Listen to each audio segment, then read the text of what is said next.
Charlie Kirk was born on October 14, 1993, in Arlington Heights, Illinois, into a middle-class family that valued discipline, faith, and community. From an early age, he showed an unusual interest in politics and public speaking.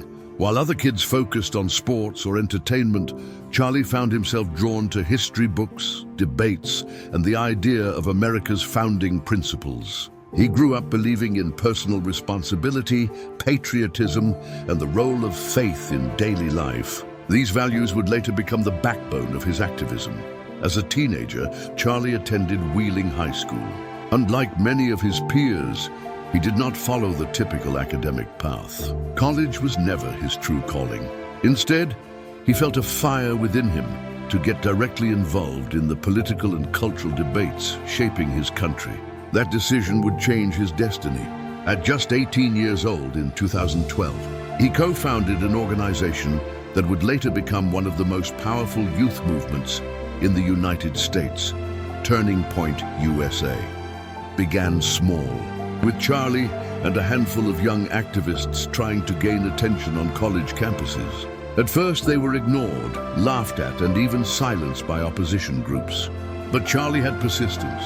He believed that the future of America depended on young people standing up for conservative values. His relentless energy and sharp communication skills soon helped him grow TIPUSA into a national force. What had started as a small, almost invisible movement quickly became one of the most influential youth organizations in America.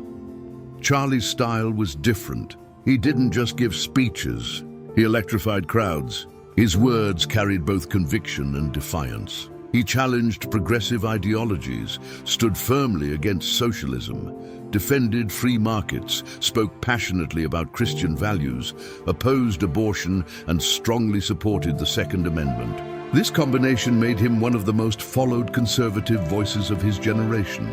At a time when many young people leaned left, Charlie was building an army of students and activists who leaned right. His rise to prominence was fast. By his early 20s, Charlie was not just a student activist.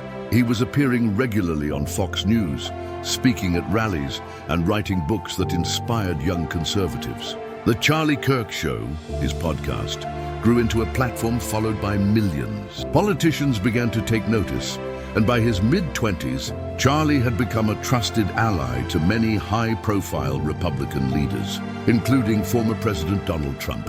But fame and influence came at a cost. Charlie was constantly criticized and targeted by his opponents. Progressive groups painted him as divisive and dangerous, while others accused him of spreading conspiracy theories. Despite the criticism, Charlie never wavered. He leaned into the fight, reminding his followers that standing for truth always brings enemies. He once said, "If you are hated for standing up for what you believe in, wear that as a badge of honor." By his early 30s, Charlie Kirk was a household name in American politics. He had built a massive digital presence, amassed millions of followers, and turned Turning Point USA into a multi-million-dollar powerhouse. But behind the fame, there was also the burden of carrying a movement. He lived under constant security, knowing that his strong positions made him a target. Friends often warned him to slow down, to be careful, but Charlie believed his mission was worth the risk. On the evening of September 10, 2025, Charlie Kirk arrived in Orem, Utah, to speak at Utah Valley University. The event was part of his American Comeback Tour, a campaign aimed at energizing young conservatives ahead of the 2026 elections. The auditorium was filled with students, families, and activists eager to hear him. As always, Charlie walked onto the stage with confidence. He opened with humor, then quickly shifted into his signature fiery style, addressing faith, freedom, and the need to resist what he saw as the growing influence of socialism in America. But as he spoke, danger was already lurking. Unbeknownst to the audience, a sniper had taken position on a nearby rooftop. The weapon was loaded, the scope was fixed, and the assassin was waiting for the moment. For 20 minutes, Charlie spoke with passion, unaware that every gesture, every movement on stage was being tracked through the crosshairs of a rifle. Then it happened. A single shot cracked through the night. The sound echoed in the hall, followed instantly by screams and chaos. Charlie Kirk staggered, his hand moving instinctively to his neck. Blood began to pour as he collapsed on the stage. Security rushed forward, dragging him off as the audience scattered in panic. The air was filled with confusion, fear, and disbelief. People cried, prayed, and shouted as emergency teams fought to save him. Charlie was rushed to Timpanogos Regional Hospital, where doctors worked frantically to stop the bleeding and revive him. For over an hour, surgeons tried to repair the damage, but the wound was too severe. At just 31 years old, Charlie Kirk was pronounced dead. News spread within minutes, and by the time the sun rose on September 11th, America was in shock. The FBI immediately declared the case a political assassination. A high-powered rifle was found near the rooftop, but the shooter had already disappeared into the night. The search began instantly, with thousands of tips pouring in, but for many, the damage was already done. A voice that had defined a generation of conservative youth had been silenced forever. The reactions were immediate and powerful. Supporters gathered at vigils across the country, holding candles and praying for his family. Former President Donald Trump called his death an attack on freedom itself and declared Charlie a martyr. Lawmakers delivered speeches in his honor, and millions of his followers flooded social media with messages of grief, anger, and love. Even some of his harshest critics acknowledged that, agree or disagree with his views, Charlie Kirk had been a force who left a mark on history.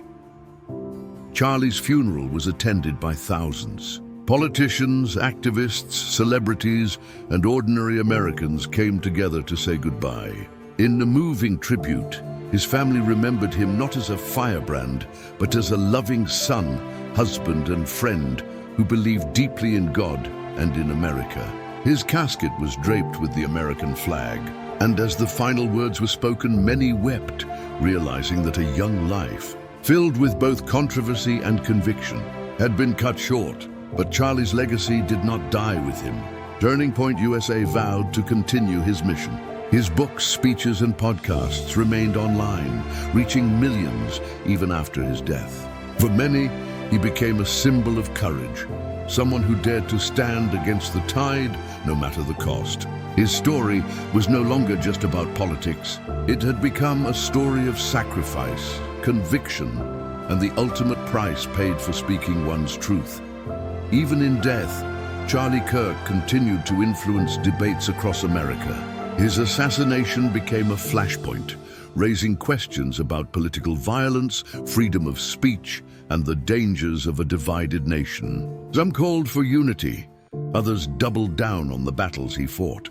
But one thing was certain: his name would not be forgotten. Charlie Kirk's life was brief, but it was larger than most. From a teenager with a vision to a man who built one of the most influential movements of his time, his journey was extraordinary. He once dreamed of changing the conversation on college campuses. In the end, he helped shape the conversation of an entire nation. And though his story ended with violence, his words, his mission, and his influence lived on. For his supporters, Charlie Kirk was not just an activist. He was a fighter, a leader, and now a martyr for the cause he believed in. His untold story is one of faith, fire, and a legacy that will echo long beyond his 31 years on Earth.